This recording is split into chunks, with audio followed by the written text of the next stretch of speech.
Hello friends, this is doctor Mamta Rathi. मैं फिर से आप सभी का स्वागत करती हूँ मेरी channel doctor Mumtaz educational plex में। फ्रेंड्स, हम लोग डेप्रिसिएशन अकाउंटिंग की एन्युइटी मेथड को पढ़ रहे हैं। अब तक हमने 4 क्वेश्चंस सॉल्व कर दिए हैं एन्युइटी मेथड से। आज हम बहुत ही सिंपल 5th और लास्ट क्वेश्चन देखेंगे एन्युइटी मेथड से डेप्रिसिएशन का। तो चलिए शुरुआत करते हैं हमारी प्रॉब्लम के साथ।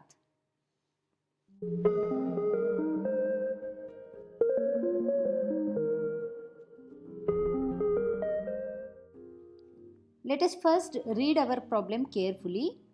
A company purchased a 5-year lease for rupees 10,000 on 1st January 2015.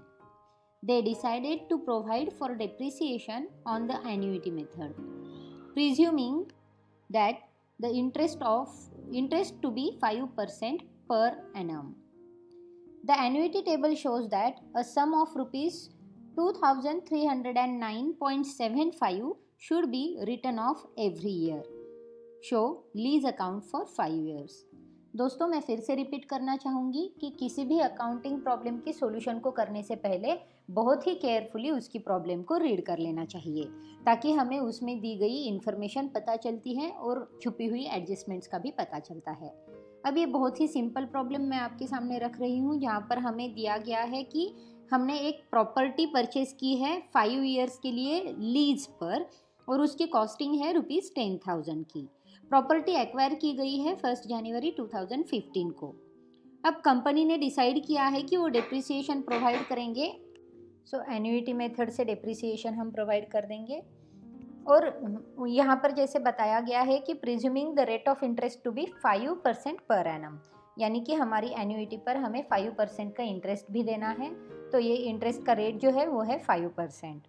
अब यहाँ पर जो अमाउंट दी गई है, जैसे कि बताया है, annuity table shows that a sum of rupees 2309.75 should be return of every year, यानी कि उन्होंने डेप्रिसिएशन ऑलरेडी हमें कैलकुलेट करके दे दिया है। अब इस प्रॉब्लम में हमें एनुअल डेप्रिसिएशन को कैलकुलेट करने की ज़रूरत नहीं है, क्योंकि उन्होंने एन्युइटी टेबल की वैल्यू नहीं दी है हमें, उन्होंने डायरेक्ट कैलकुलेशन दे दिया है, डायरेक्ट डेप्रिसिएशन हमें दे दिया है।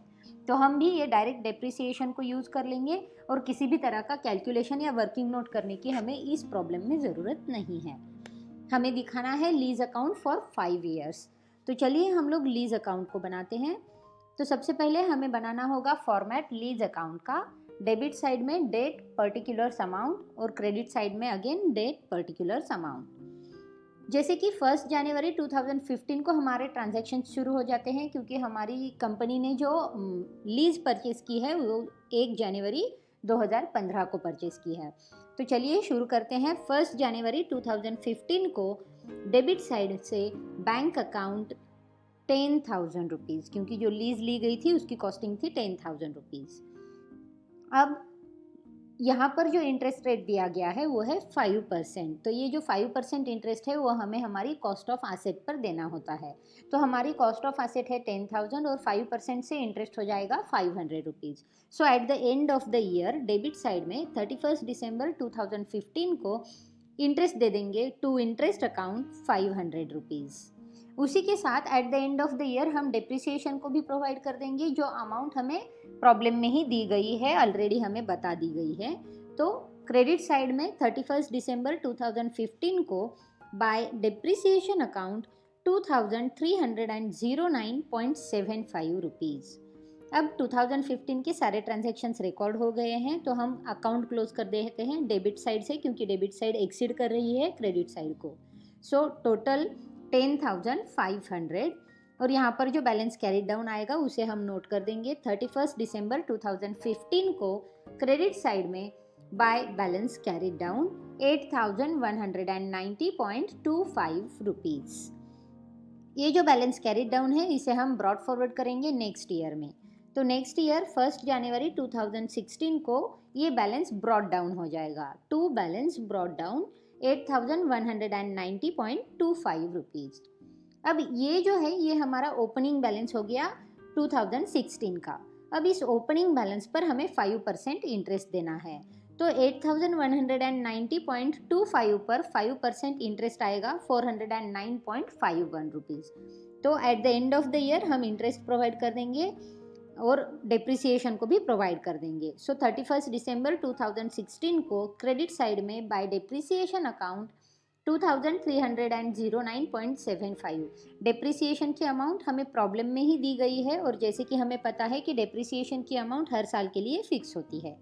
साथ ही साथ इंटरेस्ट भी प्रोवाइड कर देंगे डेबिट साइड में 31 दिसंबर 2016 को टू इंटरेस्ट अकाउंट 409.51 5% इंटरेस्ट हम प्रोवाइड कर रहे हैं। 2016 के सभी ट्रांजैक्शंस हमने लिख दिए हैं। डेबिट साइड से हम अकाउंट क्लोज कर देंगे 8599.76 रुपी। तो अकाउंट क्लोज हो गया है और हमारे पास अब बैलेंस कैरिड डाउन आ गया है। तो 31 दिसंबर 2016 को बाय बैलेंस कैरिड डाउन 6290.01 रुपी।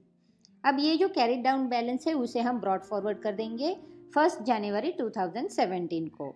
सो डेबिट साइड में to balance brought down 6290.01 rupees. अब ये जो 6290.01 रुपीज़ है, ये है हमारा ओपनिंग बैलेंस 2017 का। तो इस ओपनिंग बैलेंस पर हम 5% इंटरेस्ट प्रोवाइड करेंगे।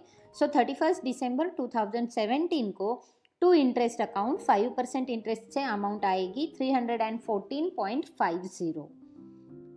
साथ ही साथ at the end of the year depreciation को भी प्रोवाइड कर देंगे सेम अमाउंट के साथ 2309.75 क्रेडिट साइड में, और हमारी अकाउंट को क्लोज कर देंगे।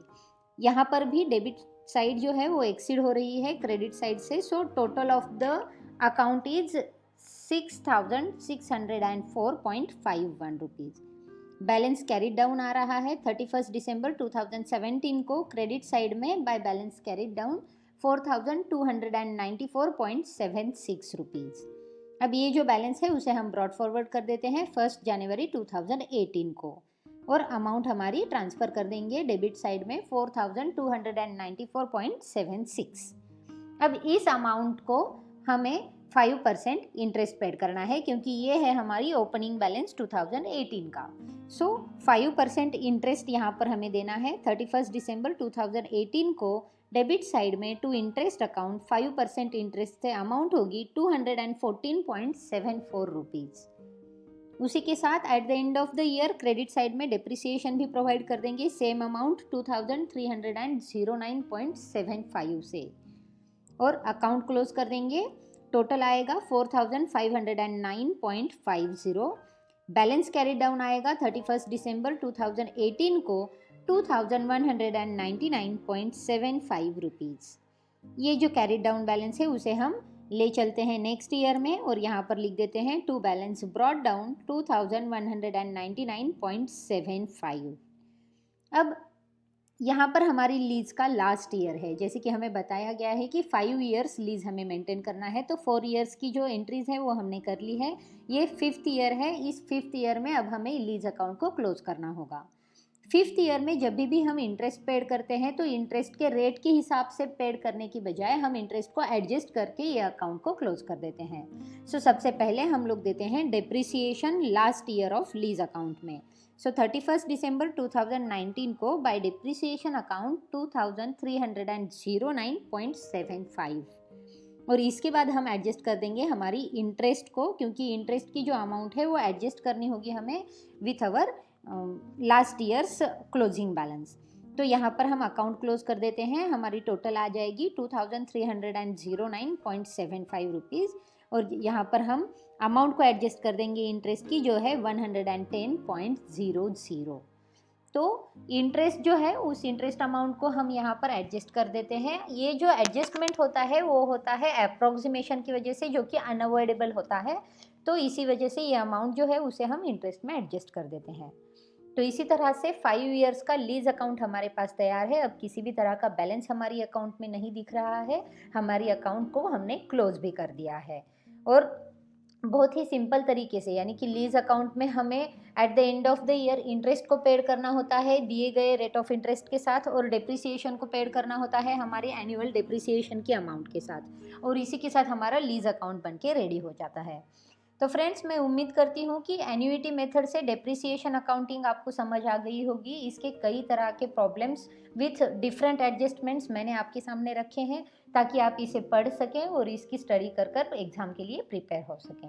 अगर आपको इन प्रॉब्लम्स में कोई भी दिक्कत आती है, कोई भी डाउट होता है, तो बेझिझक आप कमेंट बॉक्स में अपने कमेंट पूछ सकते हैं। मैं आपकी सारी डाउट्स को क्लियर कर दूँगी। फ्रेंड्स, अगर आपने मेरी चैनल को सब्सक्राइब नहीं किया है तो मेरी चैनल को सब्सक्राइब ज़रूर करें और साथ ही साथ बेल आइकन को प्रेस करें, ताकि आपको मेरे चैनल पर आए हुए नए वीडियोस की जानकारी तुरंत मिल सके। तो फ्रेंड्स, मैं फिर से आऊँगी डेप्रिसिएशन अकाउंटिंग की नेक्स्ट मेथड को लेकर, जो है हमारी सिंकिंग फंड मेथड, जिसे हम डेप्रिसिएशन फंड मेथड के नाम से भी जानते हैं। तो तब तक के लिए एन्युइटी मेथड से प्रॉब्लम को सॉल्व करते रहिए। Keep in tune, keep watching, keep sharing. Thank you.